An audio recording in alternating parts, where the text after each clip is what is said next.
female, whether they were assigned to the slaveholder's house or to his fields, and of course, the season of the year.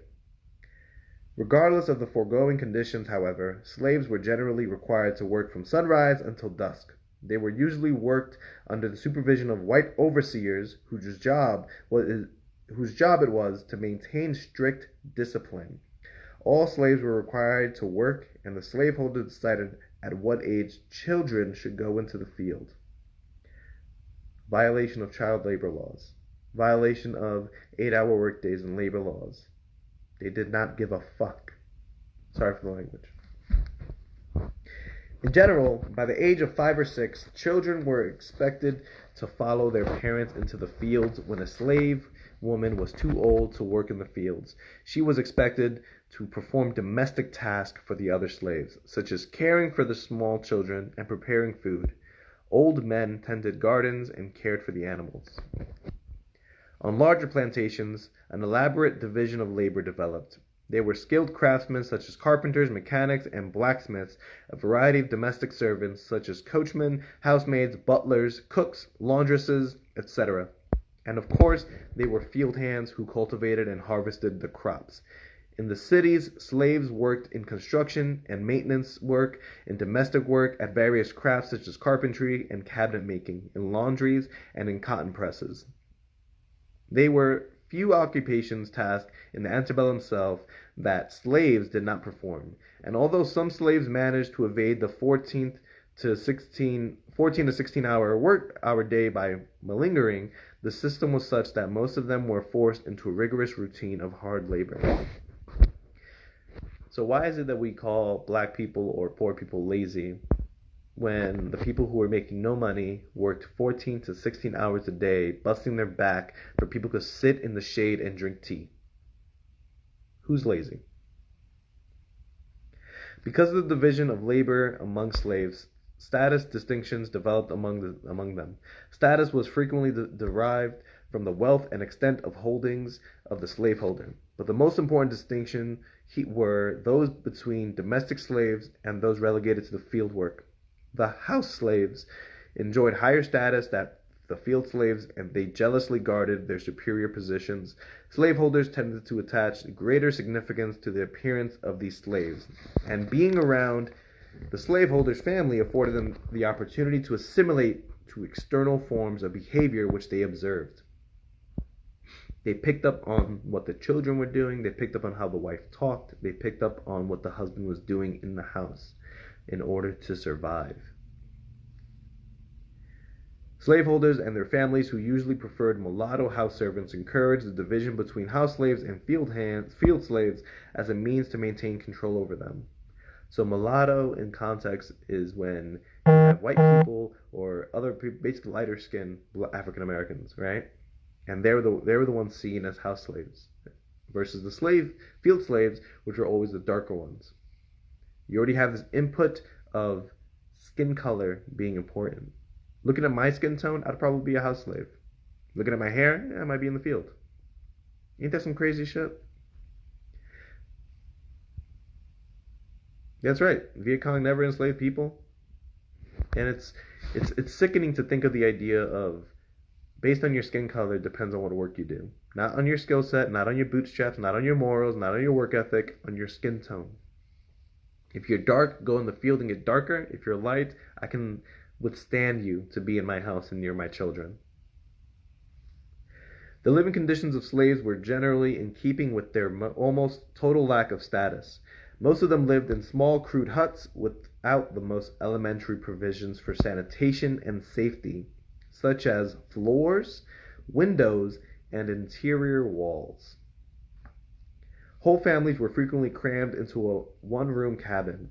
According to Stamp, the common run of slave cabins were cramped, crudely built, scantily furnished, unpainted, and dirty. Cabins were generally without stoves, beds, or other essentials.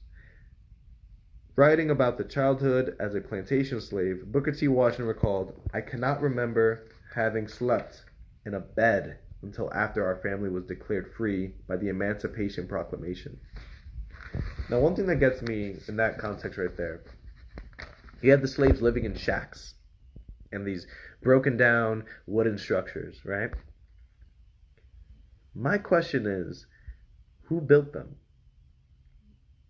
If the slaves were the carpenters, the house builders who built these fantastic houses that are still preserved there in the South, who built their homes? Was it the slave owner? Or did they just give them no equipment to build their own stuff? They made the best of what they had left, the scraps. How were these houses built? And why were they subjugated to live in such huts and work on a plantation in which the slave owner lived in like a mansion? And there's nothing wrong with that by these Christian values, right? 3 children. John, my older brother Amanda, my sister, and myself had a pallet on the dirt floor, or, to be more correct, we slept in and on a bundle of filthy rags laid upon the dirt floor. That was Booker T. Washington's childhood, sleeping on dirty rags with his brothers and sisters. He reports that his mother, the plantation cook, prepared food for all the slaves and whites on the plantation on an open fire in their small cabin. The crowded conditions under which slaves were forced to live were a constant threat to health and sanity. One Mississippi planter had 24 huts, each measuring 16 by 14 feet for his 150 slaves. Houses back then did not have kitchens inside the house. The slave owner in their little hut was expected to cook inside that and serve everyone. The reason kitchens were not inside the house was because of the risk of fire to burn down the house. Yet in where they lived was also where they cooked, so they didn't care if it burnt to the ground. On some of the larger plantations, slaveholders maintained communal kitchens for all slaves, but in general the food provided was the least expensive possible and no consideration was given to its nutritional value. A peck of cornmeal and 3 or 4 pounds of salt pork or bacon comprised the basic weekly allowance of the great majority of adult slaves. Malnutrition. Where do we see that prevalent today? Poor communities. Living under such adverse conditions, the morbidity and mortality rates among slaves were high. Such illnesses as malaria, yellow fever, cholera, pneumonia, tuberculosis, and tetanus were widespread. Infant and maternal mortality were commonplace. Some of the large plantations maintained medical doctors for the care of the slaves, but folk medical practices were usually resorted to. Even when doctors were available, the practice of medicine among the slaves was something short of scientific. The doctors frequently complained that they were unable to administer treatment because the slaves were not amenable to the same medical treatment as white patients. They had a belief that we were biologically different. You see how deep this institution goes? Francis Campbell summarized the conditions in a slave infirmary on one plantation. In all filth, disorder, and misery abounded. The floor was the only bed, and scantily begrimed rags of blankets the only covering. These slums were worse than anything imaginable. They were forced to live in these areas and still work non-stop. All lives matter, right? And then you have the loss of native culture. And I know I've been talking for a while right now, and personally, I'm only on page 6. This chapter is 36 pages and reviews the entirety of African history in the United States from the day they landed in 1619 until about 1960, or 1950s, I'd say. I'm 6 pages in, and I have this grueling sense of disgust as reading the facts of the history. The quotes of analysis from people from Booker T. Washington on his book Up From Slavery, which was released back in 1900. The quotes from Francis A. Campbell, who wrote The Journal of a Resident on the Georgia Plantation in 1838 to 1839, which he released back in 1961. People were studying this. People knew what was wrong. People understood then how chaotic it all was. And for some reason, we talk a lot about people forgetting what's happening. Yesterday was 9/11. And I saw comments of people like, oh, we're forgetting. We've forgotten way more. Yes, 9/11 was a tragedy and we should never forget. But to see comments of, oh, how dare people forget. You remember, I believe it was what, 1992? The Oklahoma bombing? Are we still celebrating that or remembering that? Are we hashtagging OKC on April 19th? Are we hashtagging 1619 to commemorate the pain and suffering? It's so much deeper. We all have access to this history, to read it, to learn it, to understand it. And we all have the power to change how we react moving forward.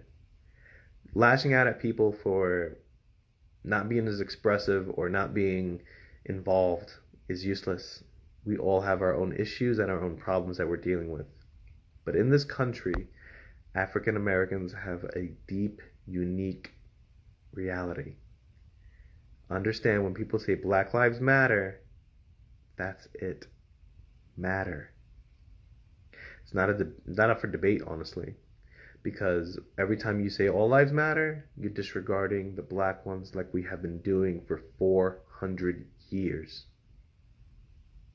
We have all this technology and all these resources, all this education, and yet we still attack one another. We bitch about the Democrats and the Republicans. I'm going to read through this book. I'll tell you right now, look up the flip that happened back in the 60s, in the 70s. Understand that the South, was Democratic, and why is it all Republican now? Nobody moved. The people who were moving were the African Americans to the cities to escape the lynchings. And it wasn't to escape it to a better life in reality, because when you go to New York, you still couldn't get a job. Understand that this whole movement, this whole protest is deeper. You want to talk about damaging property? It's wrong, I agree. People shouldn't be breaking things. It's a human reaction, though. How many of you have ever dealt with a 5-year-old who didn't get their way? They start throwing their toys around and breaking their own stuff. It happens. Understand that it's human. Understand that this is deeper than anything. I'll probably log back in here maybe later today, probably next week, because honestly, I'm emotionally spent just from reading those 6 pages. And it's only in the 1600s I'm at. We still have 400 more years to get to today. And all it's currently talking about is the current system that was developing, in which slavery was used as a tool to institutionalize the enslavement of black people and to destroy their lives in this country. On this land, we wiped out the Native Americans through diseases, through attack and taking their land. And then with African Americans, we use them to build this country by force. And they get to reap none of the benefits. 400 years later, how much has really changed? We always complain and talk about how African Americans make up such little of the population and make up most of the crime. What are the crimes? Who made the laws? Why is this a crime? Why is that not a crime? We all know about white collar crimes, right? How come the jail cells aren't filled with people from Wall Street? They're filled with people who had weed on them. Understand, it's deeper than any bull crap you believe, and it's deeper than anything you see on the media. It's deeper than anything you see the president say. It's deeper than anything above the sword. And hanging up little flags, saying Black Lives Matter, going to a protest once in a while, it means nothing, because it continually perpetuates what's happening. I'm just one guy, and I understand that. I have one opinion, and I'm sharing some of it, but in reality, I'm just reading the history. Because as disgusting as I was seeing people post about how people are forgetting about 9/11, which happened 19 years ago, I'm disgusted with everyone forgetting what happened 400 years ago. Understand, a lot of things are connected. Your reactions are driven by outside sources and those around you. I invite you to leave, to travel, to listen to what other people are saying. I hear the pain. And I'll say this straight up, I'm not anti-cop at all. I'm pro-cop in the context of the people who are officers and the people who are doing things to save lives. I understand that mentality is completely different because they're trained to see everything as a potential threat. It's hard. It's a deeper conversation that needs to happen, but it happens within your communities. And understand the opportunities as well. If you know me, you know I'm originally from the Bronx. And then growing up in Yonkers, I worked with this community and I loved it. And now I'm currently living in New Mexico because the opportunities for me to continue in life are not there in Yonkers, are not there in the Bronx for me, for what I want to do. So I have to abandon my entire community to come across the country. And I'm grateful for it to a degree, because I do miss my friends, I do miss my family. But what I've seen in this country, the poverty I've seen in these rural communities, the breakdown of businesses, these mom and pop shops which everyone craps about saving, which no one gives a crap about because no one ever shops there. Let's have true conversations and get out of the stigma of just attacking one another. When I come back on here whenever, because I don't like this stuff, talking in front of a camera and just going off, it's going to be reading this book that was written in 1969. Not much has changed in 40 years and 60 years. 2020 has been a crap fest of a year, but we're all still in this together. Understand we all have more in common than we aim to believe, and listen to those other sides. And not for nothing, I think my last point I would like to make here before I end this for today, this whole context of if you don't agree with this or if you believe this, I'll delete you, worthless in my opinion. Stupid. Why would you want to delete somebody who you've added as a friend or who have you known because they have a different opinion than you? For me personally, I challenge it. It's happened twice already where I'll challenge the people who post this ridiculous Republican bullshit and question it. Like, why are you posting this? This makes no sense. This is not true. And their reaction is to delete me. Because like, oh, you're so negative and everything. I'm not negative. I'm pointing out the facts. I study the facts. This has been my entire degree. This is everything I've learned to grow and love. And even with working with the National Park Service, I've ventured to places that tell the story of Americans. It's deeper than the crap you see, and it's deeper than the bull crap you share. And I'm no different. I understand I share stuff too. And if I share or even said anything here that you disagree with, talk to me. I'll listen. I love being wrong. It gives me an opportunity to stop, reassess, learn, and grow. It's okay to disagree. That's fine. But understand, we're all Americans. And even if we're not, we all live in this country. And even if we're not in this country, we all live on this planet. This is all we got. Understand that we all are here together.